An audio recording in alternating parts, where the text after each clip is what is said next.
Yo, what is going on, everyone? My name is Nick, or the Notorious Fantasy, and in today's video, we're going to be going in depth into my top 24 overall fantasy football rankings and tiers for the 2023 fantasy football season in PPR. Now, we already made a video on the top 12 overall rankings, so in this video, we're going to kind of zoom past those. We will talk about the top 12, but if you want to hear about it more in depth, make sure you check out that video once this one's over. Link in the video description down below. Before we get into the top 24 overall players, though, I would like to ask that if you guys do end up enjoying today's video at any point, that you please make sure if you are new, hit that subscribe button down below, as well as whether you are new to the channel or not, hit that like button down below. If you want to follow me on Twitter, please do so at NotoriousFantasy. So without further ado, let's get into my top 24 overall fantasy football rankings and tiers for the 2023 fantasy football season. We begin with my S-tier players at number 1 with Justin Jefferson, wide receiver of the Minnesota Vikings. Justin Jefferson absolutely had a chokehold over the NFL last year as he finished as the number 1 wide receiver in PPR, and I think he's going to do it yet again in 2023. Under Kevin O'Connell, this Minnesota Vikings offense became a lot more pass-heavy. A lot of people like to throw stones and make fun of Kirk Cousins, and some of it is rightfully deserved, but ultimately, I still think Kirk Cousins is a bit of an underrated quarterback in the NFL. Justin Jefferson is one of the best, if not the best, wide receiver in the National Football League on a team that wants to force feed the ball down his throat. I think any given week he could pop off for 25 or 30 plus fantasy football points, and he has the upside to get over 2,000 receiving yards this season. He almost did it last year, so I'm a big fan of Justin Jefferson, as is every single person who watches the NFL, except for maybe Packers fans. At number 2, we have Jamar Chase, wide receiver of the Cincinnati Bengals, back-to-back Michael Jordan 96-97 LSU wide receivers. Jamar Chase has his former LSU quarterback Joe Shiesty throwing him the ball, so you can definitely give him the notch up in terms of quarterback play, though I will note the competition is a little bit stronger for Jamar Chase. Justin Jefferson is dealing with rookie Jordan Addison as the number 2, whereas Jamar Chase has Higgins, who has proven that he could be the number 1 receiver on the Cincinnati Bengals. Jamar only played in 12 games last season. He missed some time, but he still has that upside if he does play all the games in 2023 to finish as the number 1 receiver. The Cincinnati Bengals offense, just like the Vikings, loves to throw the ball, and Jamar Chase is one of the best receivers in the NFL. Again, another guy with 25, 30 plus point upside in any given matchup, and any of these wide receivers in the S tier, I think, could smash 2,000 receiving yards. At number 3 is where things start to open up, right? At number 1 and at number 2, it seems like everyone has either Justin Jefferson or Jamar Chase as the number 1 and number 2 guy. At number 3, some people have McCaffrey, some people have Kupp. I personally have Tyreek Hill, wide receiver of the Miami Dolphins. Now, the Miami Dolphins last year were kind of looked at in a confusing light, right? Because they trade for Tyreek Hill, and people were throwing stones at Tyreek, saying Tyreek's not going to be as good without Patrick Mahomes. Tyreek Hill is going to fall off the edge of the fucking earth like what Christopher Columbus believed what would happen if he sailed too far. But Tyreek Hill, Derrick Henry stiff-armed the haters because this guy dominated just like he did in Kansas City. If Tua Tagovailoa is able to stay healthy, Tyreek Hill has the number 1 upside at the wide receiver position. Tyreek Hill could eclipse 2,000 receiving yards even with Jaylen Waddle away on the offense. Tyreek Hill is going to be force-fed the ball. Tyreek didn't score a single touchdown when Tua was not playing. Again, the upside of this offense lies with Tua Tagovailoa. If Tua stays healthy, then the ceiling is the moon, maybe even past the moon, through the moon, straight to Mars. At number 4, we have the best running back in the National Football League, in my opinion, Christian McCaffrey of the San Francisco 49ers. Obviously, going into last season, a lot of people were shitting themselves thinking about drafting Christian McCaffrey. He keeps getting banged up. I don't want to waste my first round pick on him. Well, guess what? If you faded him, you looked like a fucking idiot. When he was on Carolina, he was deep dicking defenses. When he was in San Francisco, he was bending defenses over. He is a dominant running back, one of the best running backs I've ever seen play in the NFL. He has legitimate 1,000 receiving yard upside and 1,000 rushing yard upside. I think if Brock Purdy's the starting quarterback of the team, the upside's a little bit higher for Christian McCaffrey, but even if Trey Lance is in, I think Christian McCaffrey's going to be just fine. At number 5, we have Cooper Kupp, wide receiver of the LA Rams. Probably probably the most discredited, disrespected wide receiver inside of my rankings as a whole, because for some reason, people forget that Cooper Kupp was the #1 wide receiver in 2021. He won the Super Bowl. He had the Triple Crown, most receiving yards, most receptions, most receiving touchdowns, and yet in some fantasy football drafts, you can get this guy at pick 8 or 9. Cooper Kupp is still one of the best receivers in the NFL as long as Stafford is able to stay up. If he's able to stay healthy, there is very little competition for Cooper Kupp. This guy could see the largest target share in the NFL. He is going to dominate defenses 50 Shades of Grey style, and I am all over Cooper Kupp yet again in 2023. Moving to the A-tier players with players 6 through 9. At number 6, we have Austin Ekeler, running back of the LA Chargers. Now, early on in the offseason, things started to get a little bit worrisome for Ekeler. Maybe he wanted to trade out of LA, but that seems to have diminished at this point. Austin Ekeler is the second best running back in the NFL, in my opinion, right behind Christian McCaffrey. Both him and McCaffrey have that 1,000 receiving yards and 1,000 rushing yards upside. 2,000 all-purpose yards. I know, the LA Chargers brought in a new offensive coordinator. Well, guess what? Just because they bring in a new offensive coordinator doesn't mean that Justin Herbert is magically going to forget to dump the ball off. Justin Herbert, the pervert, loves nothing more than getting free yards by dumping the ball 4 yards to Austin Ekeler and him taking that thing 80 yards straight to the fucking crib. Austin Ekeler is, again, one of the best running backs in the NFL. The Chargers offense is filled with superstars. They're going to be scoring a bunch of points. Their defense, knock on wood, always gets fucking hurt. We don't root for injuries. They always get destroyed, ravaged by injuries, and then they just got to score a bunch of points, and Ekeler is great for doing that. At number 7, we have Stefon Diggs of the Buffalo Bills. Back-to-back players where things started to feel a little fishy at some point. Diggs is going to stay with the Buffalo Bills. He is in the A tier, which is just a step down from the S tier. He is the clear #1 wide receiver on the Buffalo Bills. They didn't really add in any competition except for offensive quote-unquote weapon Dalton Kincaid. Ultimately, I think Stefon Diggs is still one of the better wide receivers in the NFL. I just feel more confident with the guys ranked ahead of him compared to Diggs. But again, that's not really an indictment on Diggs. I don't think he sucks ass. He's still a top 10 player. Player number 7 in my rankings, and he's my 5th highest ranked wide receiver.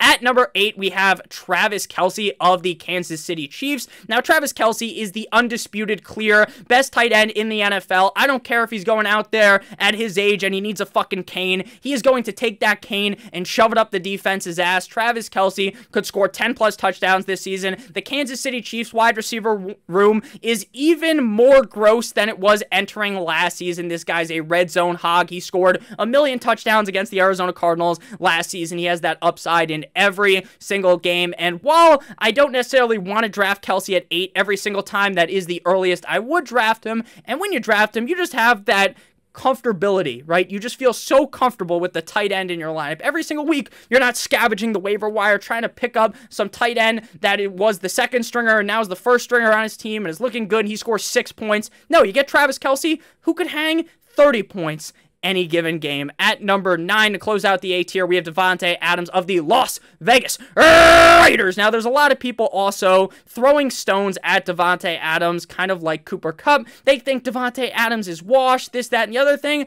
Well, guess what? Davante Adams had shitty quarterback play last year, and he dominated with Jarrett Stidham. He was great with Derek Carr. You better believe he's going to be good with Jimmy G-Spot, Jimmy Pornstar, Jimmy Garoppolo. McDaniel's still the head coach of the Las Vegas Raiders. Davante Adams is going to get force-fed with targets. They got rid of Darren Waller. Sure, they bring in Jacoby Myers, but Jacoby Myers is no Davante Adams, one of the best receivers in the NFL. And a lot of the times, you can get potentially the best receiver in the NFL in the second round. Make that make sense. If you guys have enjoyed thus far, make sure you hit that like button as well as hitting that subscribe button down below. Moving to the B tier with players 10 through 13. At 13 again is where we start to get the real breakdown with numbers. At number 10, we have Bijan Robinson, running back of the Atlanta Falcons. I know some people get a little bit nervous. Nick, I don't want to draft a rookie in the first round, Nick. I'm scared. Hold me. I don't want to draft Bijan Robinson. Well, guess what? The Atlanta Falcons force-fed the ball. They were running at an extremely high rate with Tyler Algier. They drafted Bijan Robinson in the top 10 of the 2023 NFL draft. You better believe he is going to be touching the ball all game long, and I believe that Bijan Robinson could finish as the #1 running back. In college at Texas, sure, he didn't catch a million passes. That's not as prevalent of a thing in college compared to the NFL. But if Bijan is given the opportunity to get 50, 60 targets, he's going to catch a bunch of those, make big plays. This guy, when getting receptions at Texas, was incredibly good at it. The Atlanta Falcons team might not be the best. It might be scary because they got Desmond Ridder. But Bijan Robinson is going to absolutely put the team on his back. At number 11, we got CeeDee Lamb, wide receiver of the Dallas Cowboys. CeeDee Lamb is one of the safest wide receivers, in my opinion. I know a lot of people like to make fun of Dak Prescott and the fact that he said, I'm not throwing 10 interceptions this season, which is what he said a couple of days ago. But ultimately, while this team collapses in the playoffs every single year, fantasy football is played in the regular season. CeeDee Lamb is still one of the better receivers in the NFL, and he's gotten better every single year in the NFL. They bring in Brandon Cooks, but CeeDee Lamb is still the head of the table, Roman Reigns style, still the clear number one wide receiver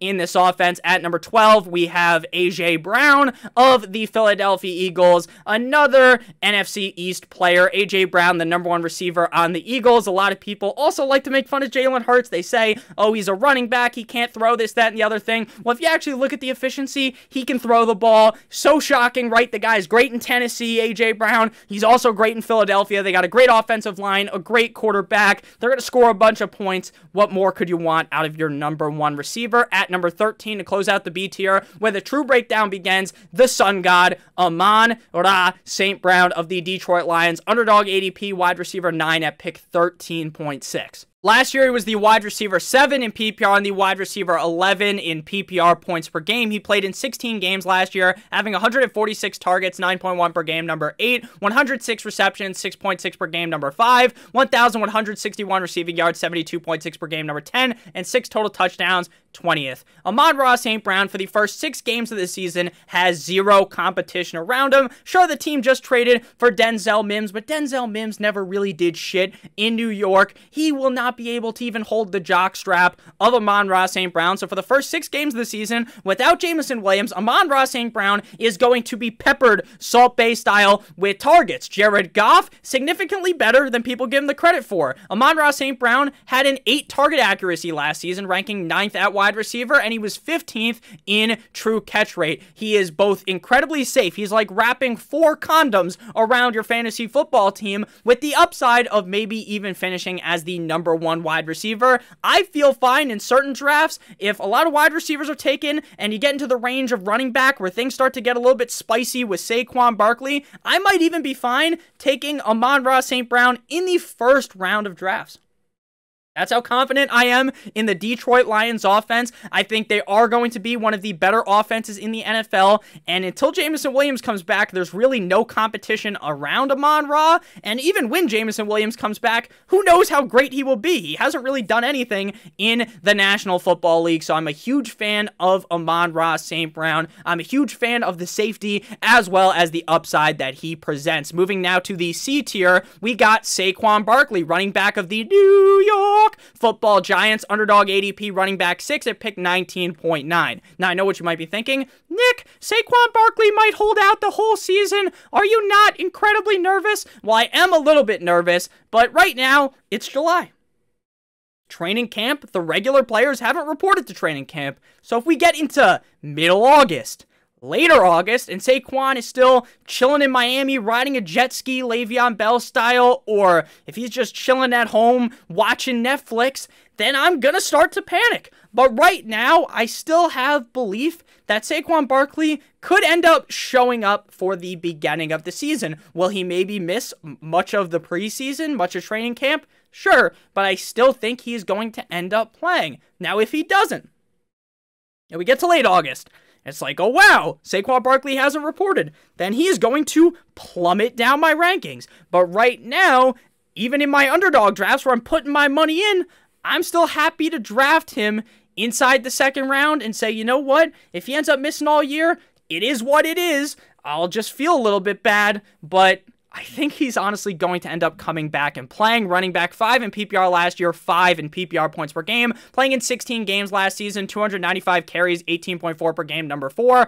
1,312 rushing yards, 82 per game, number 4. 76 targets, number 6. 57 receptions, number 7. 338 receiving yards, number 14. And he had the 10th most total touchdowns at running back with 10. In terms of efficiency, he wasn't the most efficient in terms of true yards per carry, ranking 35th, but when you get so much volume at the running back position, you don't really need to be super effective in that category. He was 2nd in breakaway runs, 6th in evaded tackles, and 5th in yards created. Brian Daboll completely did a 180 with this offense. Under Joe Judge, they were a complete and utter unmitigated disaster, but Brian Daboll fixed everything.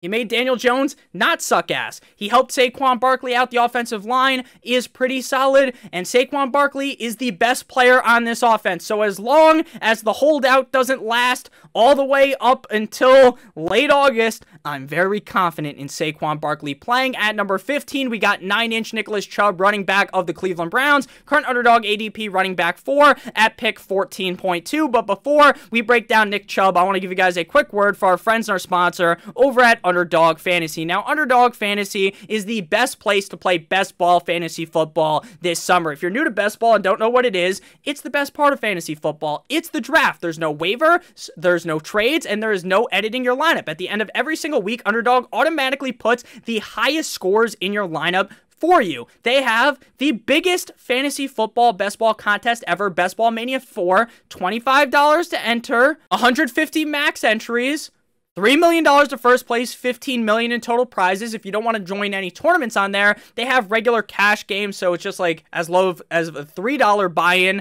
and it's just you versus the 11 people in your draft. First 2 places take home some money. If you want to sign up, that sounds fun to you, make sure you use promo code Notorious or click on the link in the video description for a first match deposit bonus of up to $100. So you deposit 100, you get an additional 100, 50, additional 50, 25, an additional 25. So make sure you guys check that out. Again, link in the video description.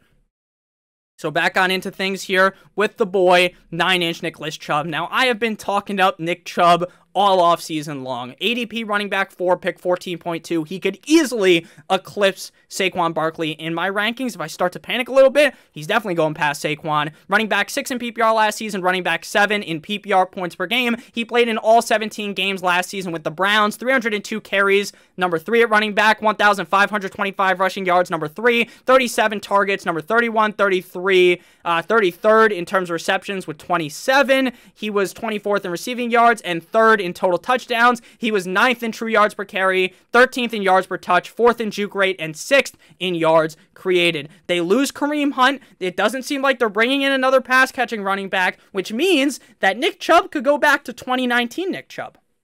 When Kareem Hunt was suspended for being an absolute terrible human being, Nick Chubb was catching a bunch of balls. He looked really good.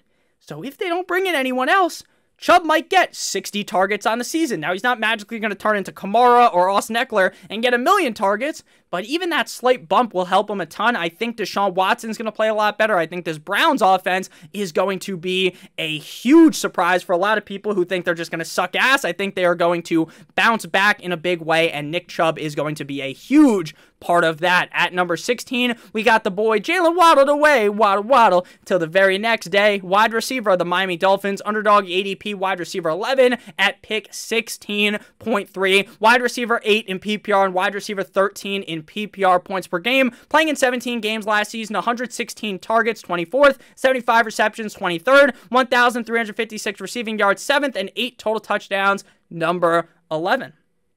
Though he was fantastic. He was amazing in efficiency. 1st in yards per target, 1st in yards per reception, 3rd in fantasy points per target, and 10th in route win rate at wide receiver. Like I talked about with Tyreek Hill, I think the second year of Mike McDaniel is going to boost this offense even more. I think Tua Tagovailoa, him being able to stay healthy, is crucial in Jaylen Waddle's growth to potentially finishing as a top 5 wide receiver with Tyreek Hill. I really think this offense, I know they have Braxton Berrios, Chosen Anderson, they still have that pleb from Dallas who's on the team still, who I hate. I can't even remember his name, and I'm a Dolphins fan.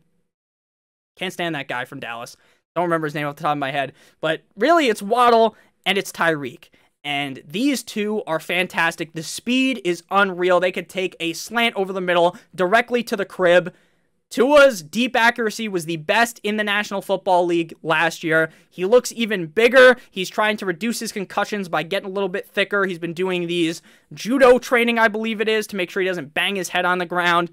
I'm super excited for Jaylen Waddle. He was amazing last year, and I think he can get even better. At number 17, we got Jonathan Taylor, running back of the Indianapolis Colts, current underdog ADP running back 5 at pick 17.4. He was the running back 33 in PPR last year, and the running back 18 in PPR points per game, tied with Jamal Williams.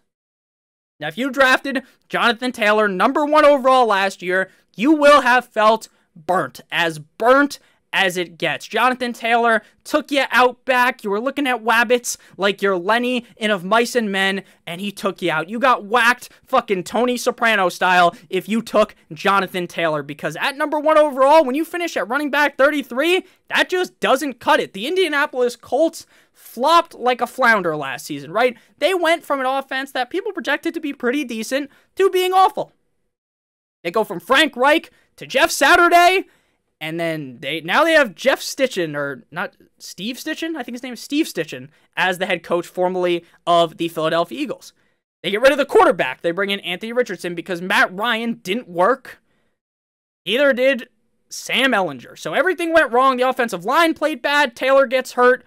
11 games played, 192 carries, 24th at running back, 861 rushing yards, 22nd, 27th in targets, 30th in receptions, 41st in total touchdowns, 47th in receiving yards, right? Every single thing that could have went wrong, went wrong. Matt Ryan looked like Stevie Wonder out there trying to throw the football. Frank Reich was not able to get them out of it. They brought in their old fucking center, Jeff Saturday, Peyton Manning's boy, to be the head coach. The offensive line played bad. Everything went wrong, and Jonathan Taylor himself got hurt. But then you have to, kind of Men in Black style, when they whip the pen out and erases your memory, you gotta do that. Just erase last year. Think about the year prior, 2021, where Jonathan Taylor is this freak, this phenom, the best running back in the NFL that season. Remember that. And remember that you get that discount now because he got hurt last year and the team was terrible. I think under the new head coach with Anthony Richardson, they're going to be able to run the ball very effectively. I think the offensive line is going to take a step up because, again, it's hard to be worse than what they were last season when you just look at the players on the offensive line. They have some legitimately talented players, and everything went wrong for them last year. Again, everything went wrong for the whole Colts team, so raise your mind on Jonathan Taylor. Remember how great he is. He's a great receiving back. He can get a bunch of carries. They don't really have a true number 2 behind him. There's no one sticking their nose up trying to become the running back 2 on the team. The upside of Jonathan Taylor is still the number 1 running back. And at number 18, this is a guy that I kind of had to debate with myself about. This is a guy that I had to debate with myself about because I like the player. I like the situation. I'm just a little bit worried that people are gassing him up too much. Garrett Wilson, wide receiver of the New York Jumbo Jets, currently coming off the board on Underdog Fantasy as the wide receiver 8 at pick 13.1. I don't have a lot of Garrett Wilson on Underdog because I don't want to draft him that highly. If I'm being honest with you, in the back of the second round, yes. In the early second round, sometimes the first round, fuck no, baby. Wide receiver 21 in PPR last year, 31 in PPR points per game, 6th in targets, 16th in receptions, 14th in receiving yards, 37th in total touchdowns because he only scored 4. He had the 90th most efficient target accuracy. So, Zach Wilson, the MILF Hunter, cool Joe Flacco, Mike White doesn't work. Who would have known? Everything went wrong for Garrett Wilson in terms of the quarterback position, but he still played really good. Why I'm nervous about Garrett Wilson has nothing to do with him. I'm a little bit worried about the fact that all the lights are shining bright on the Jets. They get all these primetime games like the Broncos last year. They're now on Hard Knocks, which they don't want to be on, apparently. Things aren't looking like, it's looking like this team might pull the wool over people's eyes. You start thinking, oh, Rodgers, this and the other thing. Rodgers, who looked like shit last year. Oh, no. And they talk themselves into the Jets. Now, again, I think Garrett Wilson could still be great, even if the Jets end up being a complete and utter flame out. They don't make the playoffs, right? So I still like Garrett Wilson. I'm just a little bit worried about the fact that this team reeks of being the Denver Broncos from last season. But I have to put that all aside because I think Garrett Wilson is just too good. Their wide receiver core, Like, they roll out Randall fucking Cobb to play wide receiver for this team. It's very bad. They get rid of Elijah Moore. There's not a lot of depth in terms of the Jets wide receivers that I like that much. Sure, they have names that are going to be out there, but no one I love as much as Garrett Wilson. So he's staying in the C tier. Even though I'm a little bit wary about the Jets, the talent here is just so strong. Like, he had big games with these garbage quarterbacks. Even if Rodgers is like how he played last year, that's a big step up over the scrubs that put on the uniform to play quarterback for the Jets. Except for Mike White. I love Mike White. Moving now to the D tier, the final players 19 through 24. At number 19, we have Josh Jacobs, running back of the Las Vegas Raiders. Underdog ADP running back, 10 at pick 29.5. People are going to be nervous about Josh Jacobs, 100%. People are going to be scared to draft him because of the potential holdout. I think if you were going to say Saquon or Jacobs, which one's going to hold out, I think it's much more likely that Saquon does. I think Saquon has a lot more to stand on compared to Josh Jacobs. I think Jacobs will just end up reporting eventually, probably miss all of training camp. Running back 3 in PPR, 3 in PPR points per game. Last year, Josh Jacobs fooled me. I thought this guy was the prototypical dead zone running back on a garbage Raiders team. He never catches passes. He's just okay. The offensive line kind of sucks. He's not going to be that great. Don't draft him. Josh McDaniels loves the running back by committee. I was wrong. Josh McDaniels hates the running back by committee, apparently, because Josh Jacobs was the fucking workhorse back by, like, week 2. Josh Jacobs was putting defenses in some WWE finishers, right? Hit him with the 5-knuckle shuffle. Josh Jacobs was amazing. 340 carries in 17 games, number 2. He was number 1 in rushing yards, top 12 in targets, receptions, and receiving yards, and he scored 12 touchdowns, 6th at running back. He was number 1 in yards created, 23 in true yards per carry, 18th in yards per touch, and 11th in juke rate. Josh Jacobs shook me to the core because I was fading Josh Jacobs and I felt like an idiot because it was very evident once he got the touches, he's still that guy from Alabama. He's still the guy that was drafted really highly in the NFL draft all those years ago. It's just that I was a fool who thought that they were going to run running back by committee, and I was someone who worried about Josh Jacobs because for years, Gruden, that bastard, lied to us. Oh my God, Josh Jacobs is going to be catching passes this year, and it never happened. But magically, out of nowhere, like an RKO for Randy Orton, Josh Jacobs is getting the targets. He's going to get him again in 2023, as long as he doesn't hold out. So again, if you're nervous about Jacobs, you want to throw him down the rankings, go ahead. I'm still pretty confident in Josh Jacobs, though, if I'm being honest with you. Moving now to number 20, we got Rhamondre Stevenson of the New England Patriots. Underdog ADP running back 9 at pick 26.5. Now, Leonard Fournette has moseyed on into New England, and he did practice with them or do like a training session with them yesterday. He's not on the team yet. As I'm recording this, Darrell Henderson also worked out with them. I'm kind of scared because, again, while Leonard Fournette is not good anymore, that is not good at all for Rhamondre Stevenson because when Pierre Strong is behind him and these other running backs, it's fine, right? You just block those guys out. Rhamondre, workhorse running back. But if Leonard Fournette fucking shows up into town, then I'm going to start panicking because even though I think Stevenson's still going to get a bunch of carries, still going to get a bunch of targets, he's way better of a pass catcher compared to Uncle Leonard Fournette. But at the end of the day, you've always seen Belichick likes to use the committee. We could easily see a committee system if Fournette appears. Like, it's just bound to happen. So I'm hoping Fournette just signs with some other team because I'm really deep into Rhamondre Stevenson season, and I don't want the train to be derailed. 17 games played, Red Dead Redemption style. 210 carries, 12.4 per game, number 17. 12th in rushing yards, 3rd in targets, 4th in receptions, 7th in receiving yards, 22nd in terms of total touchdowns. That offense was pure limp dick last year. They needed a Viagra, they needed a pick-me-up, and I think they got that when they got rid of their stooge offensive coordinator and they brought in the boy Bill O'Brien. So as long as Leonard Fournette can stay away from this team, I can confidently rank Rhamondre Stevenson as a second-round pick. If Leonard Fournette rolls up, Rhamondre, I hope he falls to like the 4th round because then I'll be fine taking him. But in the 2nd round, no way in hell if Leonard Fournette shows up there. Because again, even though Rhamondre was super efficient, 3rd in evaded tackle, 7th in yards created, 7th in yards per touch, 18th in true yards per carry, if Leonard Fournette is there, he's going to have a role. If you think that Leonard Fournette's going to show up again, even though I don't think he's that good anymore, and you think he's just not going to have a role, you are doing yourself a large disservice. It's like Kelvin Benjamin. When he shows up to dinner, he's going to have a role. He's going to have 10 roles because he's a fat fuck.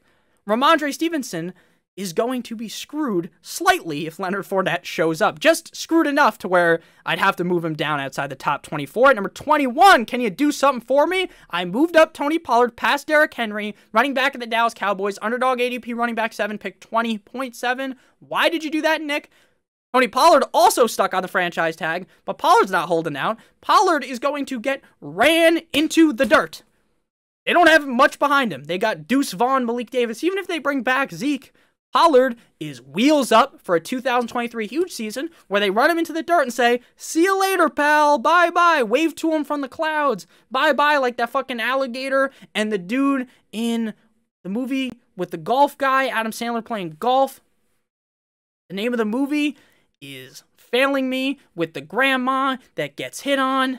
The movie is called Happy Gilmore. We just worked through that as I was talking. You guys know the scene that I'm talking about where they're waving at him, waving at Happy Gilmore. That's what the Cowboys are going to do. They say, see you later, pal, to Tony Pollard after they run him into Azkaban, running him a million times. Running back 8 in PPR, 9 in PPR points per game. With Zeke last season, he was 23rd in carries. Played in 16 games with 4 starts. 15th in rushing yards. Again, only getting 12 carries per game, which is bound to go up without Zeke.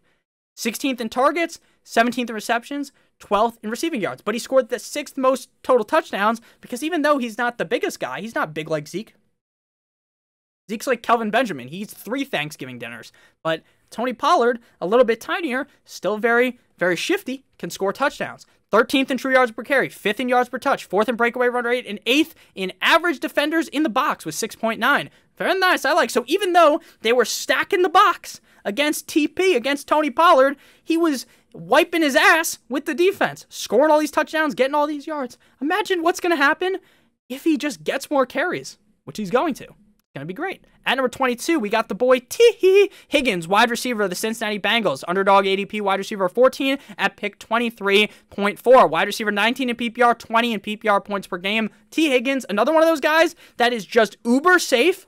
If something happens to Jamar Chase, he could, knock on wood, we don't root for injuries, elevate himself to be a top 5 receiver. If nothing happens to Jamar Chase, then Higgins is wide receiver 11, 12, 13, 14, 15, 16 every single week.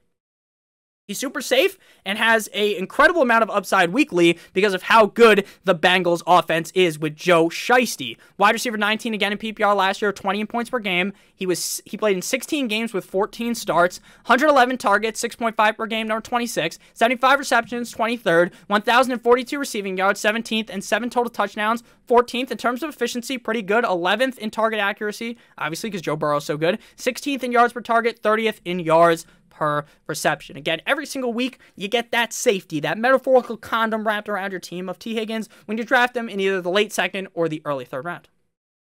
Get that nice safety. He's going to get you a decent amount of points. He's never really going to screw you over. But when he has those big games, he's going to play really big because of how great the Bengals are. To me, he's kind of a no-brainer selection in the early 3rd round where he goes in a lot of mock drafts. At number 23, we got Derrick Henry, running back of the Tennessee Titans, underdog ADP, running back 8, pick 22.6. I know I moved Derrick Henry down 1 running back spot, but I'm still very confident in him. Nick, he's getting old. Nick, the Titans offense is going to be bad. Well, guess what? They brought in DeAndre Hopkins, and now they're not going to be able to stack the box as much against Derrick Henry, because if Hopkins is healthy, you can't just stack the box, fear for Henry, because then DeAndre Hopkins is going to take your defense out back and destroy him. He is going to fuck your defense in the ass without the use of lube.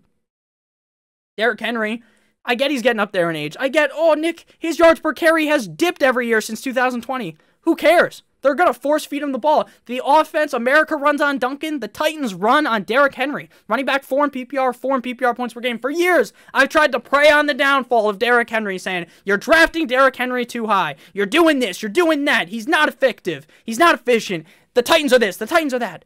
Well, guess what? Every year, even when the Titans suck ass, like for a lot of last season towards the end when they don't have Tannehill and Malik Willis sucks and they have to have Josh Dobbs, Derrick Henry is still great. So, again, while everyone likes to throw stones, throw their shoe like they're trying to hit fucking George Bush, who cares? Because he's still going to be good. He's still going to be a safe back with all that upside. And he even now catches passes. Who could have seen that coming? 16 games played, first in carries, second in rushing yards, almost 350 carries, 1,500 plus rushing yards. 41 targets, 26, 33 receptions, 25th, 398 receiving yards, 9th. I know I said he catches more passes. He's not now Alvin Kamara, but he's no longer like the guy with butterfingers who Tannehill goes to dump it off, and it's like he has no idea, like he has no fine motor function, like he just can't catch the ball. Now he can catch it. 3rd in yards created, 5th in evaded tackles, 36th in true yards per carry. Again, his yards per carry keeps dipping, but it doesn't matter. Nick, he's going to be 29 this season. Holy shit, that's old. Sure, he's getting old, right? Let's keep doubting this guy, because I've done it before. I've doubted him. I've been like, fade Derrick Henry. Fade him. He's going too high. Now he's not going too high because he goes in the 2nd round of most drafts.